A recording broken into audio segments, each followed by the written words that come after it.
All right, Mike Booker, thank you again for being a guest here on Wicked Smart Golf. Really excited to have you on the show today.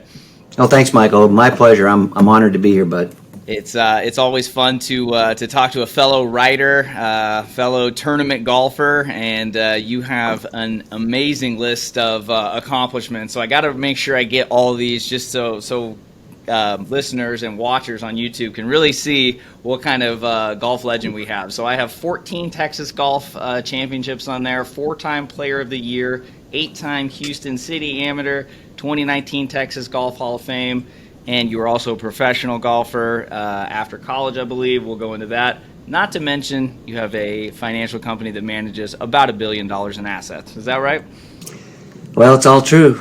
That is pretty awesome, man. And that is why I knew I had to have you on the show, because I read your book, and not to say like I know it all by any means, but, you know, I have been playing 25 years, been playing amateur golf more than most people do, a couple hundred days just in the last few years. But when I read your book, I was like, wow, these are just things that like I definitely can add to my game, and really anyone can add to it. So that's why I had to have you on, and just want to say congrats again. Publishing a book is no small feat, as we discussed before we hit record here. So congratulations on the Tournament Golfers Playbook here, guys. We're going to link to it down in the show notes and in the YouTube description. But great accomplishment there as well, Mike. Thanks, Mike. It was a whole new world for me. I didn't really know what you're supposed to do if you had this idea. In fact, it's kind of funny. How I got started writing it was the golf coach, Jonathan Dismuke at the University of Houston, about 5-6 years ago. He contacted me and he said, I've got this really talented group of players, but we're not getting it done. We're just not doing it. He said, I know you played a lot of tournaments. Would you come talk to him? And so I said, yeah, great. I mean, I was flattered and I was honored to do that. So I thought, okay, wow, I better start putting together some ideas. So I put together an outline of what I thought was important for someone to do well in tournament golf. And so made a presentation to them, and I felt like I kind of connected with them pretty well, and they went out about 3 weeks later and won one of their first tournaments. In fact, interestingly, just about a week ago, Jonathan asked me to come back and talk to a new crop of players. Same situation, good players, but not quite getting it done. And darn if they didn't win the American Conference by 12 strokes. Wow. They're going to Auburn to play regional, I believe, next week. So I'm really excited for all of them. But as I kind of took this outline, I thought, well, maybe I can expand it and give it to friends. Maybe they can use it, that sort of thing. So I started kind of expanding on what I thought was important.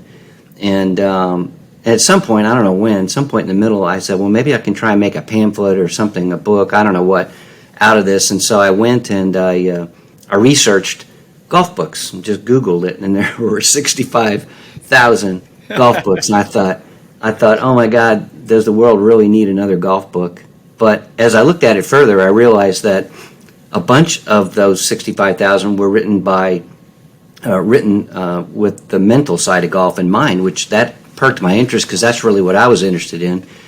And I saw that most of those mental golf books were written by, sports psychologists. And I thought, how many of these sports psychologists, probably some, but how many have stood over a 5-footer to qualify for the USAM? Or, how many have had to par the last hole of the tour school, to get their card? I had. So I thought maybe it'd be a good idea to somebody to write a book about tournament golf that actually was a tournament golfer. So that was kind of how I got started on the idea. And about halfway through it, I thought, anything I've been able to do in my life off the golf course is really because of what I learned on the golf course. So I added to the book the life hacks, which is at the end of every chapter. I talk about what I learned on the golf course in that chapter, and then how I've applied that to my business life and my personal life. So it was great fun, and really, all the people that are reading it, I hope they're enjoying reading it as much as I did writing it. Yeah, and I like the life hacks too in there. I come from a personal development writer background as well, and I always try and kind of implement those things with my golf too, just because, like you said, if you're going to be successful on and off the course, they really have a lot to do with the mental side of things. So good job adding that in. I got a lot of nice nuggets from that. Thanks. So I want to start at the beginning, because one thing I absolutely loved was your story about how you got started with golf, and Coach Myers, I believe. That's right. And can you tell us a little bit about how you kind of got challenged into playing this great game? Yeah, my pleasure. That's my favorite story. So I was 13 years old, and I played all sports. I played Pony League through age 14 in baseball and basketball. I was a starting guard on the team, and in football, I loved, so whatever sport was in season, I was playing it. And my family was like that too, but nobody played golf. And in fact, if somebody had stopped by and said, "Hey, where's the nearest golf course?" I couldn't have told you. I would have no idea where to tell you to go. So one summer, we had a sports program at my junior high, and that was like right up my alley because I love to play all sports. So every day we'd play a different sport, and I was having a great summer. I show up one morning, and Coach Myers has a bunch of golf clubs and beat up old golf balls. He's taken broom handles and put them out on the football field and drew a 3-foot circle around each one. And I said, "Coach," I said, "I have absolutely no interest in golf. I'll see you tomorrow." And I turned to walk away. And absolutely true story. And he said, "That's okay, Book." He said, "Go on home." He said, "You wouldn't be any good at this anyway." And I turned around to give a smart aleck answer, and he stuck a 7-iron in my hand. And literally a week later, I had my own set of clubs used. I told my basketball, baseball, football coaches that I wasn't going to be playing their sport anymore. And that's it. I never looked back. And the really fantastic thing about Coach Myers was when I became old enough to go to high school. My high school was 10th, 11th, 12th grade. Junior high was 7, 8, 9. He applied for the golf coach job at the high school when I became old enough to go to high school, and he got it. And we went to high school together, if you will. And my father left our home when I was 2. My mother didn't remarry till I was back in college. So he was the right guy at the right time. He had 2 daughters, never had a son. So we connected, and we're very much like a father-son relationship. I ate dinner over at their house a lot of times, and when I played in a non-high school tournament, he would go with me and caddy, and we just became very, very close. And he completely changed the trajectory of my life because I don't know where I was going. I was floundering. But golf gave me that focus, and of course, Coach Myers gave me that he was kind of like the first tee, taking these kids that really need guidance and using golf to help them get through life. He was my first tee, Coach Myers was. Such a great story, and that honestly I probably was like a chapter 2 in your book, and I was like, I have to have him on because I have a very similar story with my high school coach, Coach York, and he's actually made it in the foreword of my book because he gave me a chance. I shot 124 in my first tournament freshman year. I was far from a childhood prodigy, but he said, "I see potential. We're going to make a spot on a JV team. Couple of guys and if your parents can drive you to the course and you pay for your own uniforms and stuff, we'll give you a chance." And 4 years later, I was the high school captain and dropped 50 shots in college. And wow, don't know where I would be without golf. I mean, it's literally been my business for the most part for the past few years, and playing 60 tournament days a year and just meeting incredible people through the game. And so I get a chance to see him still every once in a while when I go home and play in a tournament. He'll come watch, and really full circle moment. So when I read that in your book, I really understood that, and I think that's why golf's so cool. You can make these unbelievable relationships, and working at golf courses, being around members and different people, you really kind of grow up a little bit sometimes in the right way. So I love that Coach Myers was able to do that for you. Yeah, I totally agree. That's a great story, Mike. Thank you. Yeah, and so you played in high school, and then you went off and crushed it in college as well. So you was it 4 years, or did you go pro before that? No, I after my senior year of college, I went to the tour school, and I was 22. Really, I look back on it, I was probably too young, but went right to the tour school and made it through the tour school and jumped out on tour. A lot different back then, so because you could go right onto the PGA Tour, right? There was no Korn Ferry. That's right. So it was a 3-stage process. Started out with this is 1977. Started out with I think 5,000 people worldwide. Wow. You have a local, regional, and then finals. The finals. My first year was at Pinehurst number 4, and there were 140 guys, and they were taking 25 out of the 5,000. Wow. It gets down to 20, but those 25 had full playing privileges, and and then you had to finish in the top 125 to keep your card. And what was I mean, I love some of the nuggets that you share about inside the book about Q School, but what was just kind of like your first reaction when you think back about that? Because I tried Q School in 2019, and it was the most nervous and most excited I've ever been. So I know it was 30, 40 years ago for you, but I'm sure you still remember that pretty vividly. You know, it's pretty fresh. In fact, a couple stories on that in the book. The one that was the most poignant for me was I went to the school, and the first round, I've made it all this way. The first round, I shoot 76, and I'm in 91st place. Yeah, it's 3 rounds. So I'm feeling pretty blue, but I'm okay. I'm going to do whatever I can. Well, overnight, a tremendous storm came through, and it dropped about 30 degrees. It was very cold. Of course, it was in November. The final tour school is always in November, so in North Carolina, it was pretty darn cool, 35, 40 degrees. But more than that, we had a big wind. I mean, we had a legit 25-mile-an-hour wind, so it was brutal. In fact, I hit a wedge on the green in 2 downwind on a par 5, so it was super windy. Anyway, long story short, I shoot 71, and I go to 8th place. That's how bad it was. Wow. I don't remember what I shot in the third round, but I'm in the last round, and I'm in good shape. I'm under par, so I'm in good shape for the tournament. And the story I tell in the book is I was on the 18th hole, which is the 72nd hole of the tournament, last hole of this whole process. And I hit a good drive right down the middle. I'm in good shape. I tugged a 5-iron into the front bunker, but no problem. I was a good bunker player, and everything's going great. I jump into the bunker, and for the first time all week, I start thinking, I'm going to be a tour player. This is my dream come true. I can't believe I've made it.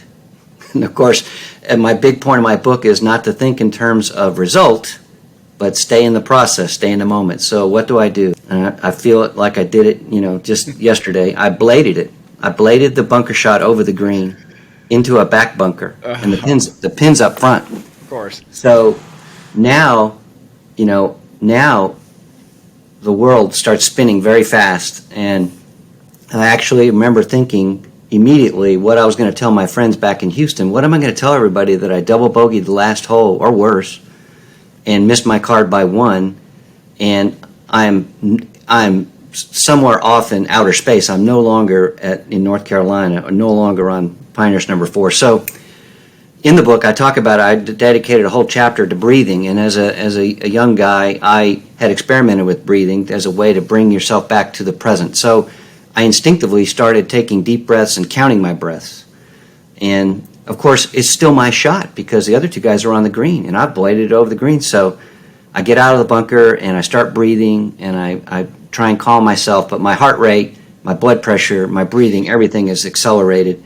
And I'm choking. I'm choking. Let's say, call it what it is. And so I was able to calm myself enough to get back, in the present a little bit, realize I had a job ahead of me, and no matter, I'm not going to worry about what happens now. It's just going to do the best I can do to execute. I don't remember exactly, but I hit a bunker shot out well enough. I got it up and down for bogey, and I got my card. Wow. But the lesson I learned there was, and I started to get an idea for it, was that you cannot allow yourself to jump ahead and think about results. You can't really allow yourself to go backwards and still be reliving the bad putt you hit on the last hole or the double bogey you made on the front 9. You've got to stay right here, right now, and focus on the task at hand. And that's really the linchpin of the book is being in the present, not thinking in terms of the result, but just executing your shot as best you can and see what happens. Yeah, that story, man, I felt like I was watching it because I've definitely had those nervy moments, and I've bladed a bunker shot or 2, so I could understand what you were going through. But clutch to get it up and down, to have to do it again, not just a normal chip or pitch, but to have to do another bunker shot. Props to you on that. How long were you a professional then? So I turned pro that year in 1978, and I played through 82 as a pro. I just wasn't good enough. I was pretty consistent. My official PGA Tour stroke average was like 72.8, wow. And there were guys with 73.2 averages that were winning tournaments. They just had their great week, and so in a sense, I was just always shooting around par, and that's just not going to get it done unless you're playing the U.S. Open or the Masters, maybe. Right. So I just I gave it my best shot, but I just didn't have what it took to really make it. But I mean, to be able to do it and say you were on the PGA Tour, I'm sure you made some great memories with some great golf courses. Any of those stand out in particular? Anyone you maybe got paired with that we'd know, or any great courses that you found? Sure. Well, I got paired with Tommy Aaron. Weiskopf was still playing. I got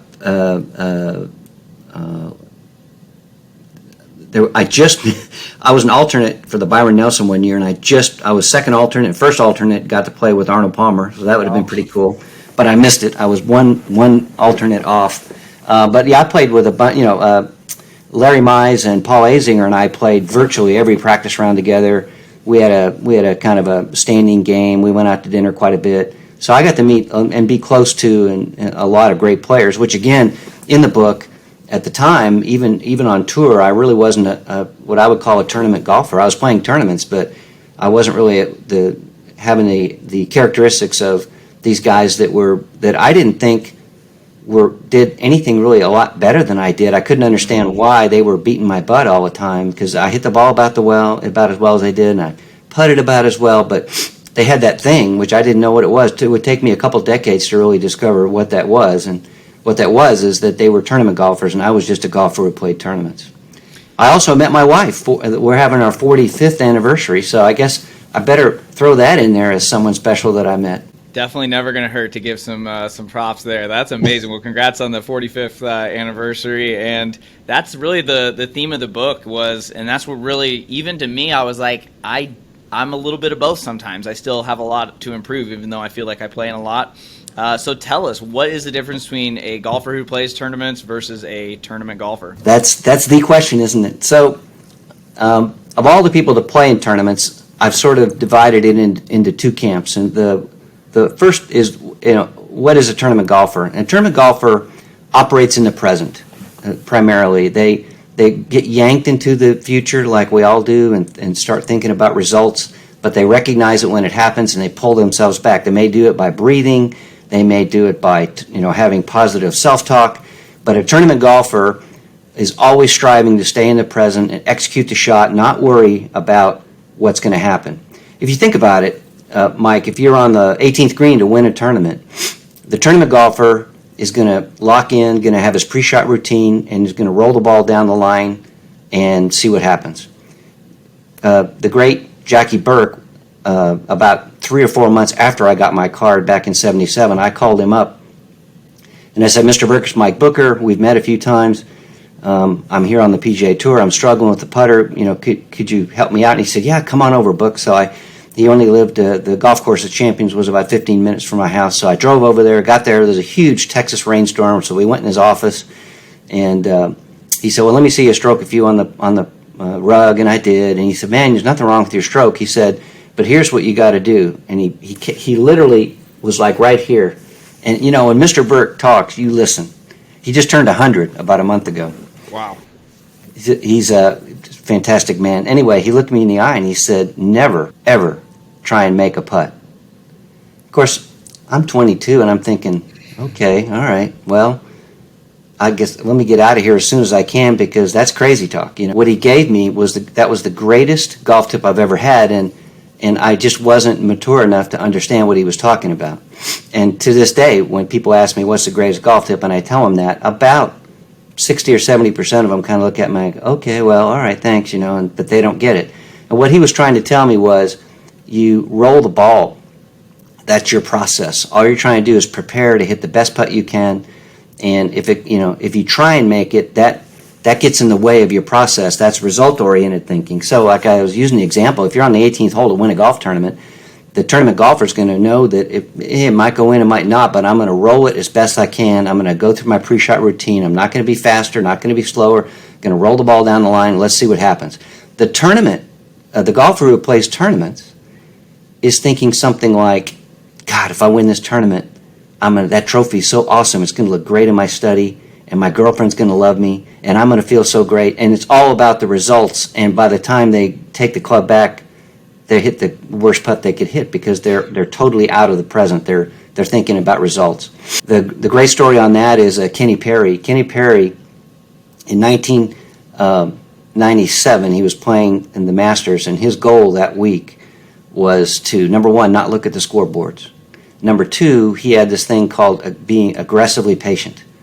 So fast forward to the last round, he hits it 6 inches on 16. He takes a 2-stroke lead, and for the first time all week, he walks over to number 17 tee box and he looks up at the scoreboard and he sees he's got a 2-stroke lead. He tells his caddy, par, and we win this thing. Well, of course, we all know what happened. He went bogey, and Angel Cabrera beat him when he made another bogey in the playoff. And that is here's a guy who won something like $37 million on tour. He was known as the greatest player to have never won a major. And he had it figured out. He wasn't looking at scoreboards. He wasn't worried about anything but process, not worried about results. But he had that moment of weakness that, by his own admission, he looked up at the scoreboard that's right there, between 16 and 17. So, and the opposite of that, is, which is not in the book, Al Geiberger, 1977, shoots the first guy to shoot 59. They interviewed him afterward, and one of the reporters said, "What was it like when you were writing scores down and knew you were 7 under, 8 under, 9 under, 10 under?" And Geiberger said, "I didn't do any of that." He said, "If you start keeping score and thinking about your score when you got a round like that going," he said, "that's the kiss of death." He said, "I never touched it." So even back then, here was a guy that was just working the process. So that's what a tournament golfer does versus just a golfer who plays tournaments. The other things are important too. A tournament golfer takes responsibility for every shot they hit. In other words, if they go at a tough pin and they plug it in the front bunker, they don't look at that as a bad break. They hit the shot. Even I played in a tournament last week and I drove it right down the middle and I was in a divot. Well, I can say, "Oh, it's a bad break," or I can say, "Well, you know what? I hit it, and so forget it. Let's figure out how we're going to hit it out of this divot." And so they take responsibility for all their shots. They tend to have really great self-talk, Mike. They talk in the first person. "I can get through this. I can make this. I'm going to be okay." The golfer who plays tournaments tends to speak. The study shows they speak in third person. "You're such a choker. You're never going to make this. You're such a loser." And so having the great players have great self-talk, and I have a chapter that's dedicated to being your own best friend.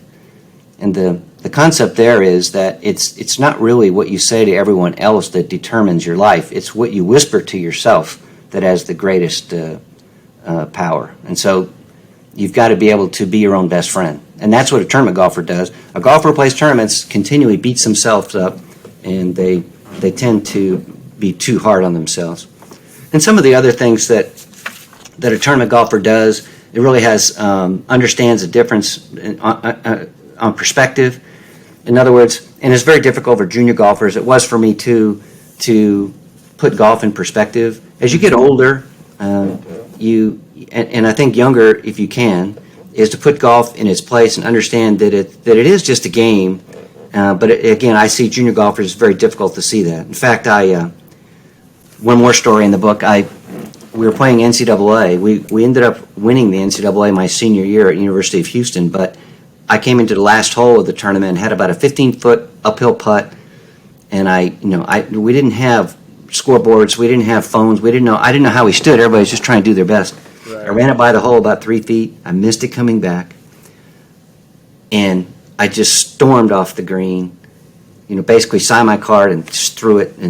And our locker. This was at Seven Oaks Golf Course, upstate New York, and I burst open the door in the locker room to go to my locker, and here coming down the stairs was about a 11 or 12-year-old kid, and he was having difficulty getting down the stairs. He was on crutches, and they were those metal crutches that fit on your arms. They were the not sprain your ankle type crutches, but they were, hey, I'm going to have these crutches the rest of my life crutches. And that was like instant karma for me. I'll never forget completely all the anger, all the disappointment, all the self-loathing of dragging my whole team down by 3-putt in the last hole.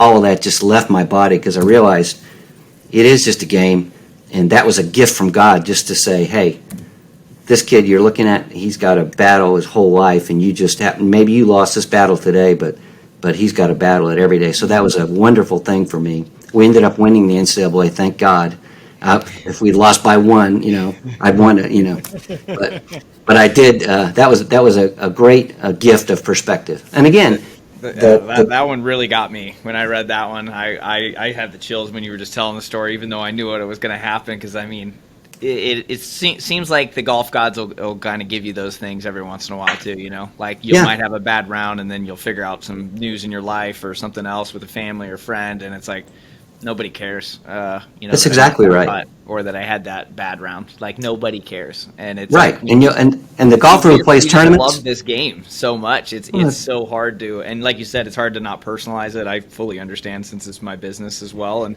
But man, the golf gods are testing you, and that's a good, obviously a lesson that you learned and were able to share. And I know people will remember that. It was a gift. It was a great gift, and when you have goosebumps, I almost get goosebumps myself because that was really exactly what I needed at the right time. But a golfer who plays tournaments, they will harp on that, and they'll harp on that, and they'll harp on that, and because they don't have that perspective. And so all of these things work into being a tournament golfer versus just a golfer who shows up and plays tournaments but doesn't really have a clue how to manage themselves. I thought that was just so, the way you just describe it in the book is just so good. It's almost like we need like things tournament golfers do versus things, just like a bar graph. Because now I've played in 2 or 3 days of events since I read your book, and I'll be like, golfer who plays tournaments. Like when I'll hear, the biggest thing for me is whining on the golf course about those bad breaks, that hits the divot in the middle of the fairway.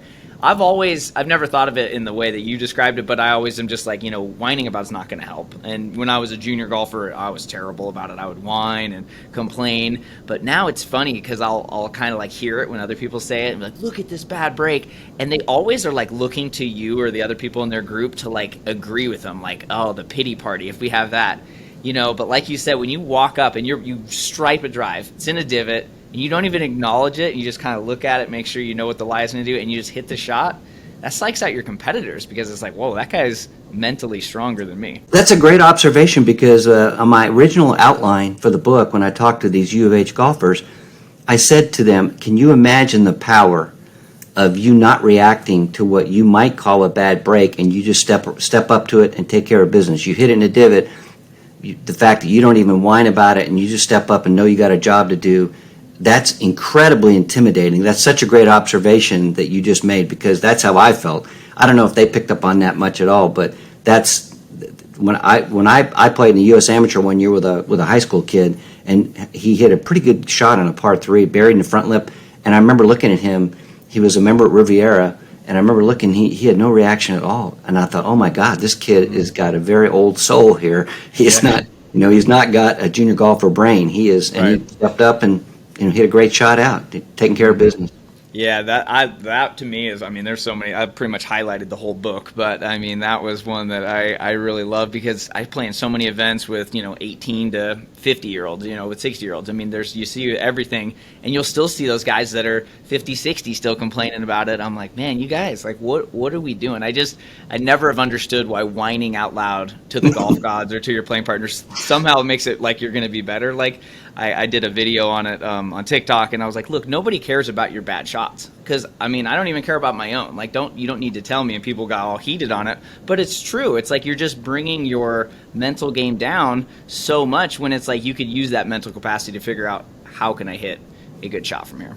And there's a whole section in the book about nobody really cares. Yeah, I know. Literally, when I'm reading it, I'm like, man, this guy gets it. Nobody really does. It doesn't mean they're bad people. It just means that nobody really cares that much. Mm-hmm. I completely agree. And so now it's funny. I'll be playing with people. I'll be like, okay, I'll give them the check or the non-check. Within 3 holes, maybe even the first hole sometimes, you can hear it. Like, oh, my favorite too, golf courses are not always great conditions. Sometimes they are. Sometimes it's just, especially in Arizona, you get heat. We get issues. But I played in a tournament not too long ago, and this guy whined about every green on every shot. And it was the best thing ever, Mike. I didn't like this guy to begin with. He just, one of those people, just very different. I was like, just doing my own thing. I made every putt on these terrible greens that day. So you drove him crazy. It made me, we tied for the round. He played so much better than me, but I putted better. And he was missing putts and 3-putting and getting so mad, tomahawking clubs. It's wildly rewarding. So Yeah, I know what you're talking about. It's like I always love bad losers like that because yeah.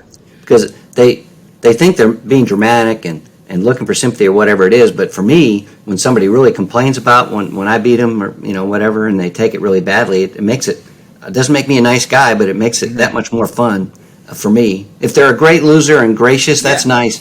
But when they're really pissed off and really slamming trunks and everything else, it makes it. Maybe I'm sick, but it makes it better for me. I like I it. love it. It literally motivated me, and I mean, I just was every time my head looked up, I'm like, that putt's going in. I mean, it's a good feeling. So sometimes you got to find that motivation with your different playing partners. One thing I like in your book too is obviously you have the cover here. You got the brain and kind of the mind, all the different things that are working in there. You have a ton of stuff about mental game because obviously tournament golf requires this thing way more than a normal round. And so I'm curious, like, where did you get your mental background? Like, when did you start realizing, like, wow, this mind plays a really big part of getting the most out of my game? The first time I remember it, and there's just in the book too, because I was observing these guys that were really successful, and I could not figure out why I really couldn't for a very long time. So there's a story in the book early on about Scott Simpson. I played Scott Simpson, 2-time U.S. Open champion, won several times on tour. He won the NCAA twice. I think he won the U.S. Open once. Anyway, he, in the state of California, he was the guy.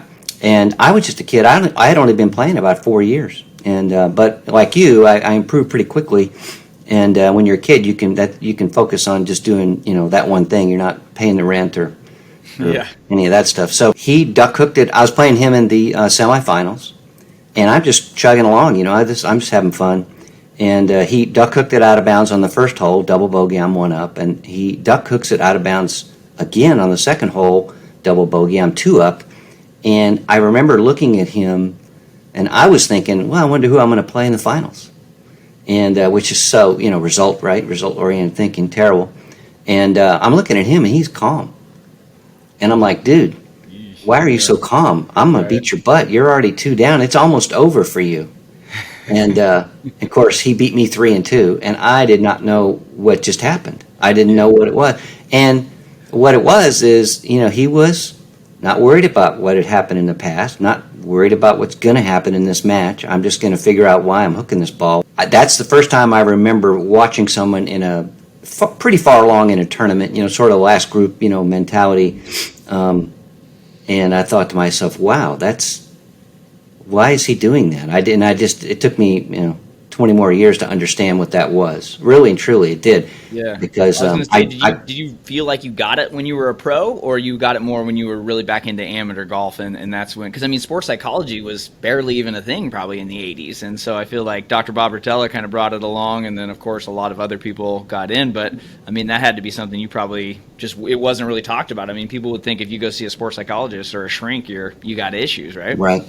I would love to tell you that I picked it up pretty quickly, but for the longest time, I just didn't get it. I just thought, like a lot of people, I'm going to bang out as many balls as I can. I'm going to practice harder than everybody else. And of course, you have to do that. Hogan said it's out there in the dirt, and he was right. But if you're not being your own best friend, if you're not staying in the present, if you're not really using breathing techniques to bring yourself to the present and calm down, if you don't have perspective, and really something else I talk about in the book is self-compassion.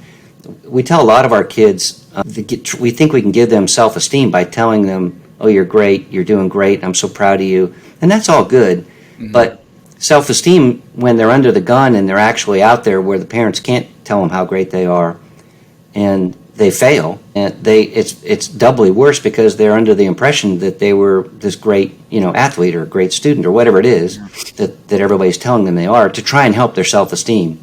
Self-compassion is what I really promote in the book, and so having self-compassion about yourself is accepting yourself, warts and all, and understanding that you're playing a game that's very difficult and it's going to disappoint you, and you're going to disappoint yourself, and it's going to beat you up. I don't care what level you're playing at. It's going to spend a lot of time beating you up, and so you have to accept that about yourself, that it's difficult and it's going to make you feel like a total, dope. But we all accept that going in. If you don't accept that going in, then you're going to spend a lot of time like the guy you played with, bitching about the greens or complaining about this and complaining about that, because they haven't accepted the fact that going into this deal, it's a really, really difficult game.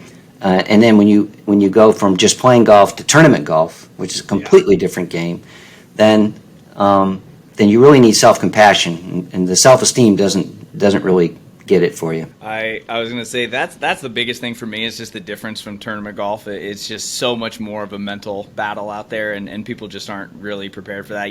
Obviously you have to make all those 3-footers you normally don't have with your buddies, and you have to play by the rules and do all that stuff. But man, it's this thing, and I recently had one of my worst tournament rounds probably ever, and I actually turned to your book afterwards because I needed to learn from it, but I also needed to forgive it. And I loved, you had a quote. It was all about recapping it. I wanted to be vulnerable, share with my audience, like, hey, I'm a pretty good golfer, a mental golf coach. I still struggle too.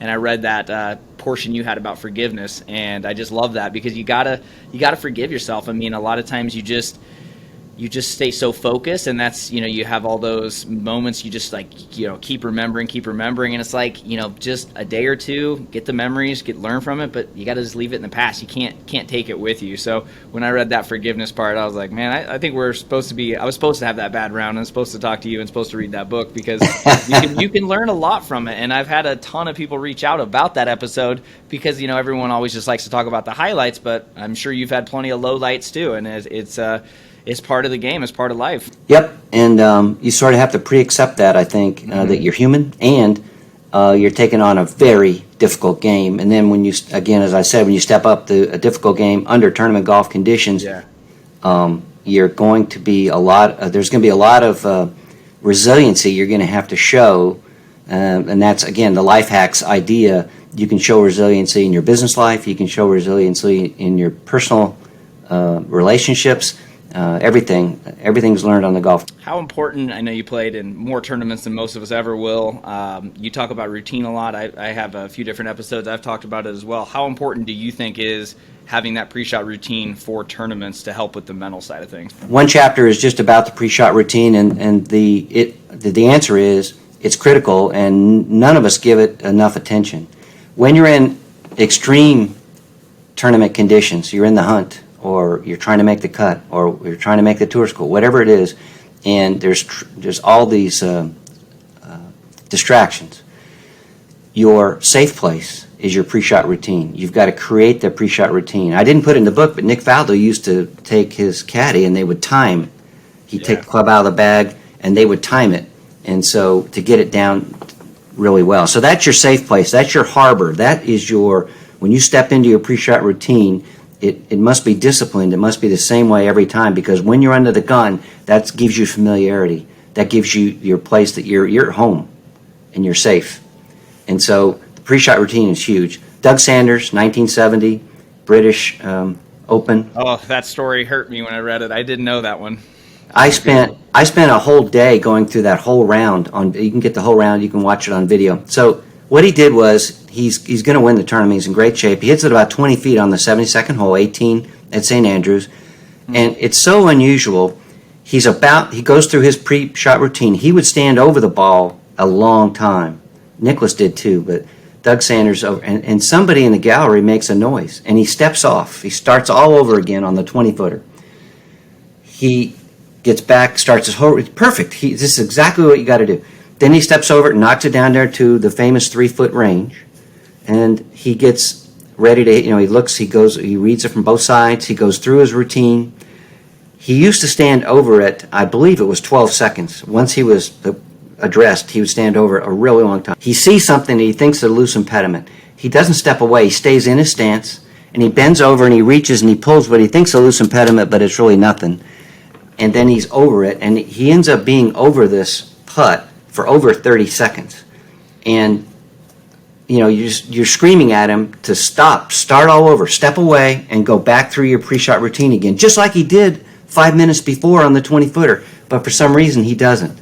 And he's not prepared to hit this putt, and, he misses the putt. Doug lived in Houston. I saw a lot of Doug Sanders in the 70s, 80s, and 90s. And as I say in the book, he would say, the other day I went a whole 5 minutes without thinking about it. People would ask him, hey, Doug, I would never ask, who would ask that? But people would ask him, do you still think about that 3-footer? And he said, oh, yeah, I went 5 minutes the other day without thinking about it. and he would chuckle, and as I said in the book, that chuckle just didn't. It sounded off key. It was just sad. Part of his soul is dead a little bit from that one for so, sure. So people don't give the pre-shot routine enough attention. I dedicated a whole chapter how to build your own. You build your own, and then use it when you're under pressure, because that's your safe house. That's your safe room, and you've got to be able to have it be the same every time, so that this shot I'm about to hit, that I've got to hit on the last hole to win this tournament, is no different than this shot I hit on the first hole 3 days ago. Because why? Because my routine is the same. Right. And it helps me stay in the present. Have you read the book Golf's 8-Second Secret by Mike Bender? I have not. So it's all about that, and he talks about, the criteria is you've had to win at least 5 majors, and he studies them, and there's like 18 people, and the only one that stands over the ball longer than 8 seconds was Jack Nicklaus, but everyone else was about 8 seconds from standing over it to actually hitting the ball. And when you're telling me this guy stood over it for 30 seconds, I mean, I literally get the chills. I couldn't make a 1-footer if I stood over it for 30 seconds. I mean, that is so long. And so when I started to really time my routine and practice, and if my family or friends are out in the tournament, I'll have them video me just during it, and I will watch it afterwards. Like, it's just so big, because if you're over it more 8, 9, 10 seconds, 20, 30 seconds, imagine just the mental demons that can come into play there. And it's not good. You can only analyze it so much, but then you gotta hand it off, like you talked about in the book, to the subconscious and let that thing swing for you. No doubt. I just think your listeners need to give that a lot more attention. If they're going to play tournament golf, they're going to have to give the pre-shot routine serious attention and discipline. Yeah, I mean, even if you don't play tournament golf, I feel like one of the things you hear is like, oh, I'm a great range player. And it's like, well, if you hit it great on the range, but you're terrible on the course, there's clearly something. Your swing doesn't break down from the 100 yards from the range to the first tee. It's this thing. And like you said, we don't they're have keeping that. score. They're keeping score. Oh, They're thinking results. Yeah, I was going to say, I love that you talked about that too. So when you're playing, I mean, you've played in tons of tournaments. I mean, I might have to have you back on again to talk about all those tournaments, because the list is crazy, all the U.S. amateurs and mid-amateurs and everything else. But I love it, because what are you like? What are you thinking then before the event? You have your warm-up routine, I imagine, probably range, chipping, putting, some sort of 30, 40, 60 minutes, whatever your routine is. When you go to that first hole, you are not thinking, I gotta make 72 today's the goal. Do you have any sort of goals heading into the round? I think so you can't help but, you're human beings, so you're going to think that way. And especially like when you get out there and you're over par, and you're thinking, I've got to get it back to even par. I need to make a couple birdies. That's just human nature. So I'm not saying in my book or to you today that's preventable. That's going to creep into your conscious mind. But the reality is that if you're really going to be a tournament golfer, if you're going to be the best you can be, you can't pick a score and say, well, if I can shoot 69 today, I think I can get a spot. Because you have to go along with what my whole book is about. My whole book is stay away from the result-oriented thinking. Just think about this next shot, hit the best shot you can hit, because it destroys your process once you start thinking about the result. You can't control the result by thinking about the result. You can only control the result by thinking about the next swing I'm going to make. And so the answer is, I do all the warm-up, and if you're playing in a big tournament or you're trying to qualify, in my case, I'm trying to qualify for the U.S. Senior or something like that, sure, I'm nervous. And Nicholas said if he wasn't nervous on the first tee, he'd quit playing. Mm-hmm. And so I'm nervous as I can be. And one of the worst things is when you're leading a tournament the night before the last round. I hate it. I sleep like the dead. I go to sleep in 2 minutes. But if I'm leading a tournament, I don't care what it is, if it's a big tournament or a little tournament or something in between, I don't sleep very well because I'm really thinking about it. So all that stuff, you can't avoid that stuff. All you can do really, Mike, is recognize that that's normal and do your best to get back to, I'm just going to do the best I can do right now. And I'm not saying it's going to work all the time. And you're going to be on the golf course, you're going to be yanked out of the present moment, 100 times? Mm-hmm. The key is to train yourself to recognize when your thoughts are somewhere else. And a great way to solve that is to count your breaths, because that brings you back to this. But so the answer is, elaborate a little bit on that. Like, so let's say I just hit a terrible first tee shot going up to the second one. on that walk or on that cart ride, how should I be counting my breaths? So it's very difficult to do. Any of your listeners have tried to do it. It sounds easy. It's super hard. But what you do is you inhale through your nose, you hold it, exhale through your mouth. That's one. That's a cycle. Is there a certain time frame you're trying to do, like 1, 2, 1, or is it? No, you just count. And so that's one cycle and one, and then I'm going to inhale again, hold it, exhale through my mouth. That's 2. And I will bet anybody who tries this, they cannot get to 3 cycles without thinking about, I wonder what I'm going to have for lunch today. I wonder what so-and-so's thinking, because we're human. You can't avoid that. So you just have to recognize that that's what you're going to do and make the effort to bring yourself back. I used to say cancel when I'm playing in a tournament and I recognize myself, oh, I wonder if they're going to have the pin back on 14. Oh, I wonder if the water, thinking about all the stuff in the future, you have to train yourself because it's not natural. And I would just say cancel, and recognize that I'm back. We can all say, oh yeah, Mike, I get it. I need to be in the process, not worrying about the result.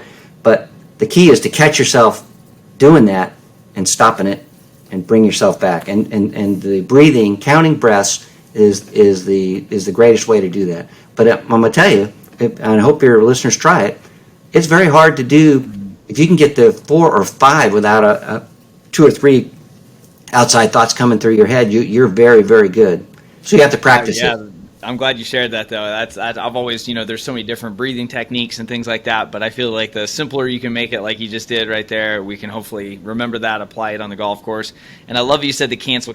I actually did a few golf hypnotherapy sessions in like 2018, 2019, and I remember she embedded that deep in there. Anytime I'd start getting my mind wandering, I'd be like, cancel. And it literally helps. And it's just amazing how this thing loves to wander. It's like you got to pull it back on the leash sometimes. Yeah, and the key again, not to beat a dead horse, you got to practice catching yourself doing that, and then pull yourself back. Otherwise, you'll just keep doing it, and you'll be 5 minutes, 10 minutes, an hour into it, and you go, oh yeah, I guess I hit that ball in the water because I was thinking about something back on the front nine. So anyway, so good. Well, I know your time is precious here. I got a few just last minute. We'll do kind of a quick Q&A. What is your favorite golf course that you've played? My favorite golf course, I think for the whole package, is going to be either Pebble Beach or Kings Barnes. Pebble Beach is so beautiful, and it's a really great golf course. Doesn't really beat you up, but at the same time you have to pay attention. So I really like Pebble. Speak for yourself, Mike. It beat me up a few holes. and Kings Barnes was kind of unique because it's kind of a blend between the UK type Scottish golf course and the American golf course. So I think that would be my answer. There are a lot of good ones. Do you have a favorite meal that you go to after your round? Yeah, I don't really have a traditional meal, I guess I'd say. Okay. I'm not a big steak guy. I got to be in the mood to eat a steak. But and you probably can't see, but I probably eat a little too much. No. What was your favorite tournament that you won? Favorite tournament that I won, winning the NCAA team. I didn't win it individually, and being an All-American was an honor that still feels great to this day. And then I won. There used to be a tournament that Cadillac sponsored. It was a really first-class tournament. It was a tournament of champions. So they brought club champions from all over the country to we played at Sawgrass. Wow. I played with a guy from Hawaii. Came all the way from Hawaii, club champion. Anyway, I won that a couple years in a row, and that was a great honor and a lot of fun. And of course, any Texas Golf Association tournament, statewide tournament here in Texas, we have so many great players to be able to win those is something I'm very proud of. Awesome. I was going to say, your list of accomplishments there, you're going to be put on my vision board over here for what I need to be achieving, because you set the bar pretty high, Mike. Well, that's nice of you to say. And for the last question, because I know you love the life hacks as well in there, so what's the best life hack that can help with your golf game? So the life hack, I think, that it's a sort of a tie between a couple of them, but being your own best friend. So if you're in sales, for example, you're going to get beat up too, just like you will on the golf course. And when I first got off tour, I didn't really have a career. I didn't know what I was going to do. And so I went in, I met a guy in Tucson. I stayed at his home. He had a connection through Houston. And he said, hey, if you ever quit playing golf, come work for me. So I did, because I didn't know what to do. And in my 20s, and that was I would call, it was outside chemical sales, cleaning chemicals, and I'd call, not door to door, but I'd call on big, like a Holiday Inn, and I'd call on their housekeeping, and it wasn't glamorous. But what golf really taught me there was, because every day I go out, and people would just, no, we don't need anything, go away, I'm busy.